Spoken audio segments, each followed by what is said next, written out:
دین اللہ نے دیا ہے کہ یہ مختلف لوگ جو مختلف قسم کی رائے رکھتے ہیں یہ کیسے ایک ہو کر ایک معاشرے میں رہیں اور وہ معاشرہ جو ہے وہ سرسبز و شاداب بھی ہو. اس کے لیے اللہ نے اپنا دین دیا ہے. دین دراصل اللہ سے استفادے کا طریقہ ہے.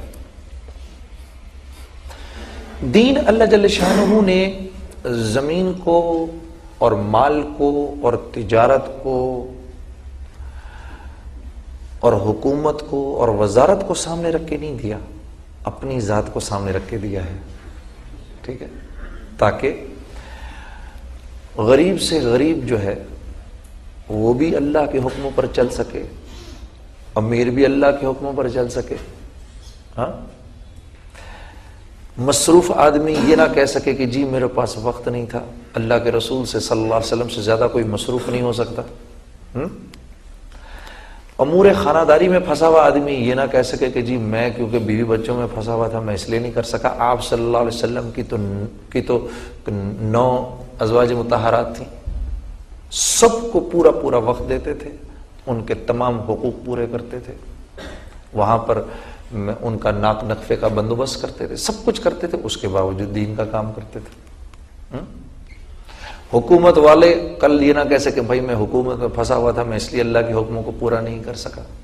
اللہ کے رسول نے حکومت بھی کر کے دکھائی. فوجی یہ نہ کہہ سکے کہ بھائی میں اللہ کے حکموں پر نہیں چل سکتا تھا. اللہ کے رسول نے 19 غزوات کے اندر سپہ سالاری بھی کر کے دکھائی.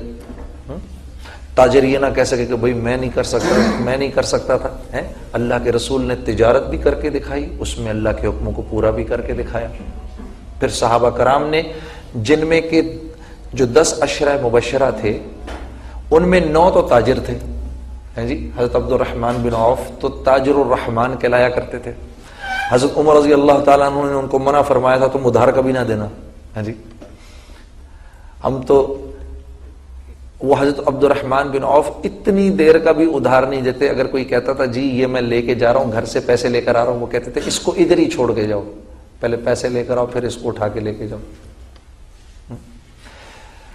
تو زراعت والوں میں بھی ہیں. تو اللہ جل شانہ نے ہر شکل کے اندر اپنے حکموں پر عمل کرنا ہمارے لیے آسان رکھا ہے. اپنے حکموں پر. اچھا، اللہ کے حکم کو توڑ کے زندگی گزارنا. کل پرسوں میں اسٹوڈیو گیا ہوا تھا کیونکہ میں نعتوں کی نئی البم ریکارڈ کر رہا ہوں. تو وہ جو میرا ریکارڈسٹ تھا اس نے مجھ سے جب میں جانے لگا کہا جنید بھائی آپ سے بڑی ضروری بات کرنی ہے. میں نے کہا ہاں بولو. کہتے ہیں میں یہ گانے بجانے کا کام چھوڑنا چاہتا ہوں. میں نے کہا الحمدللہ الحمدللہ. کیوں؟ کہا کہ بس مجھے لگتا ہے یہ کام ٹھیک نہیں. میں نے کہا الحمدللہ. تو میں نے کہا کہ یہ خیال تمہیں کیسے آیا؟ کہا جب آپ پچھلی دفعہ البم ریکارڈ کر رہے تھے آپ نے بڑی باتیں کی اس طرح کی، میں سوچتا بھی رہا ان کے بارے میں. تو کوئی معیار تو ہوگا جنید بھائی جس معیار کی بنیاد پر آپ نے گانا بجانا چھوڑ دیا. میں نے کہا یار معیار تو تھا. کہنے لگا وہ کیا ہے؟ میں نے کہا بھئی اس وقت تیرے سامنے میں کوئی حدیث تجھے بتاؤں، قرآن سے کچھ تجھے ثابت کروں یا کرنے کی کوشش کروں تو وہ میں کر نہیں سکتا کیونکہ میں تو کوئی عالم تو ہوں نہیں، یہ تو کوئی عالم ہی کرے گا. میں تو تیرے سامنے موٹی موٹی بات رکھتا ہوں کہ حرام کمانا دراصل مشکل ہے، حلال کمانا آسان ہے. کہا یہ کیسے؟ میں نے کہا تو یہ دیکھ اس دنیا میں ہیں یا اس تیرے کراچی شہر میں کتنے گٹار بجانے والے موجود ہیں؟ کہتا ہے جنید بھائی بہت تھوڑے. میں نے کہا کتنے ستار بجانے والے موجود ہیں؟ کہا جی بہت تھوڑے. میں نے کہا کتنا باجا بجانے والے ہیں؟ کہا جی بہت تھوڑے. میں نے کہا مجھے یہ بتاؤ کہ یہ باجا بجانا آسان ہے کیا؟ کہا نہیں بہت مشکل ہے. میں نے کہا یہ کیا گٹار بجانا آسان ہے؟ کہا نہیں بہت مشکل ہے. میں نے کہا تو دیکھ شیطان کیسا چکر دیتا ہے کہ وہ کام جو کہ مشکل ہے وہ سکھاتا ہے ہمیں، اور اس کے ذریعے اس مشکل کام کو کر کے ہم حرام کماتے ہیں۔ میں نے کہا جوا سیکھنا آسان کام نہیں ہے۔ تو کہتا ہے واقعی۔ میں نے کہا سارے مشکل کاموں میں ڈالے گا اور پھر ہم سے کمائی کروائے گا، ٹھیک ہے؟ اس کے برعکس دکان کر کے اس سے کمانا آسان ہے، لیکن یہ چکر بازی کیا کرے گا کہ جب تم اور میں حرام کمانے لگیں گے تو یہ ہمیں یہ نہیں بتائے گا کہ بعد میں ہمارے ساتھ کیا ہونا ہے۔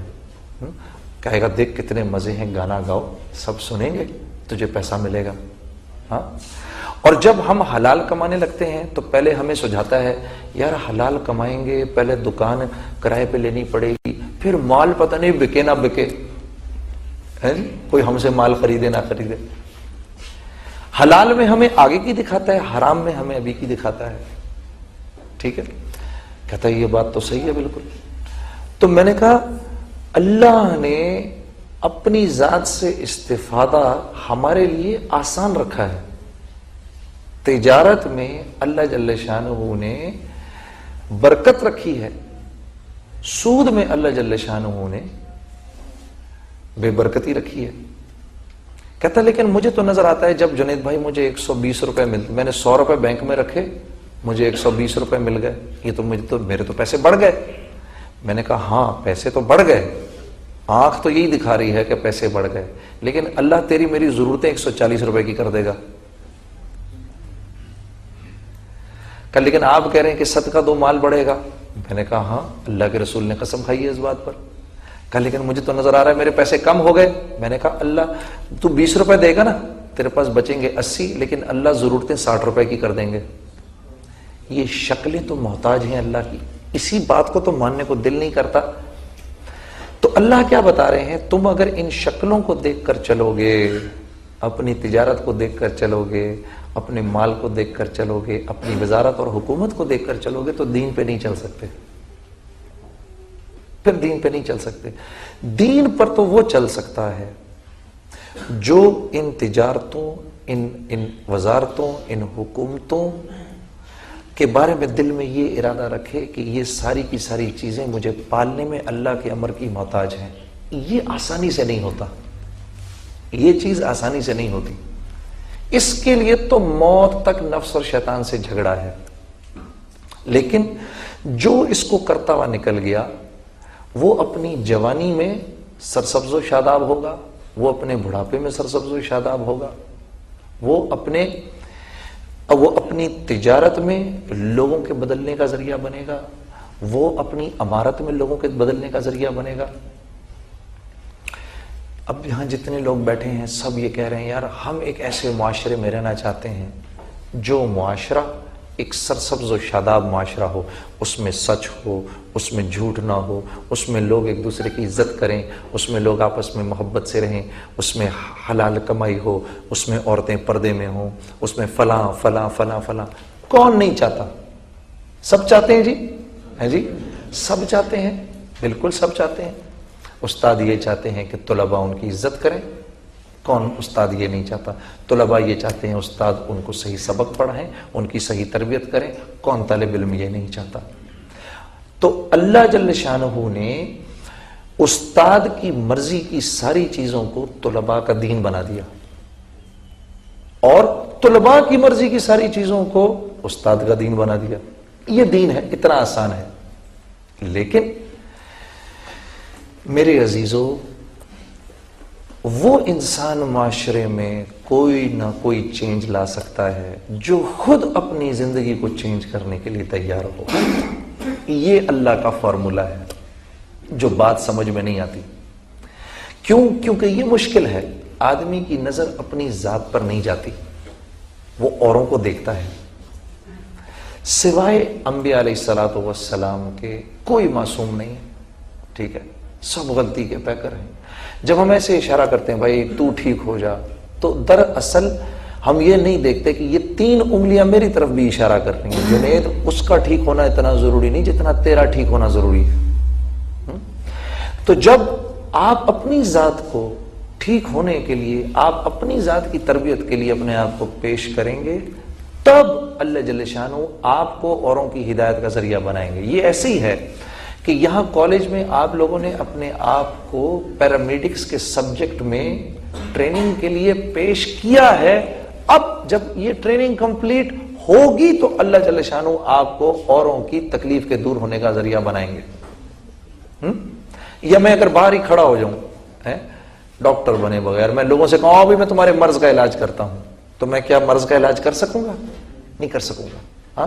ہاں میڈیکل کالج میں، پیرامیڈکس کے کالج میں اپنے آپ کو ڈالوں گا، یہاں پر جو یہاں کی جو نالج ہے اس کو سیکھوں گا، جب سیکھ لوں گا کسی نہ کسی درجے میں مجھے چیز آ جائے گی، پھر اللہ مجھے استعمال کرے گا اپنے بندوں کی فلاح کے لیے۔ اللہ کا معاملہ یہ ہے، یہ بات ہمیں دنیا کے معاملے میں تو سمجھ آتی ہے، دین کے معاملے میں سمجھ نہیں آتی۔ ہم ہر ایک کو ٹھیک کرنے کے چکروں میں ہیں۔ یہاں ابھی کسی کو کھڑا کرو، وہ آپ کو بتائے گا مسلمان ایسے ہیں، مسلمان ایسے ہیں، مسلمان ایسے ہیں، مسلمان یہ بھی ہے، مسلمان یہ بھی ہے، مسلمان یہ بھی ہے، 50 اور گنوائے گا۔ تو یہ کس کو نظر نہیں آ رہا؟ اس سے تو مسئلہ نہیں حل ہوگا نا۔ مسئلہ تو یوں حل ہو کہ ہم یہ پتہ چلے ہمیں کہ اس کا حل کیا ہے۔ اس انبیاء علیہ الصلوۃ والسلام معاشرے کے مسائل کا حل لے کر آتے تھے۔ یہ میرا تمہارا کام ہے بحیثیت مسلمان، ہم نے اس معاشرے اور ساری انسانیت میں جتنے بھی معاشرے ہیں اور جتنے بھی لوگ ہیں، ان سب کی فلاح کا فارمولہ میں نے، آپ نے دینا ہے سب کو۔ میں اور آپ اس کام کے لیے آئے ہیں اس دنیا میں، اس کام کے لیے ہمیں اور آپ کو بہترین امت کہا اللہ نے۔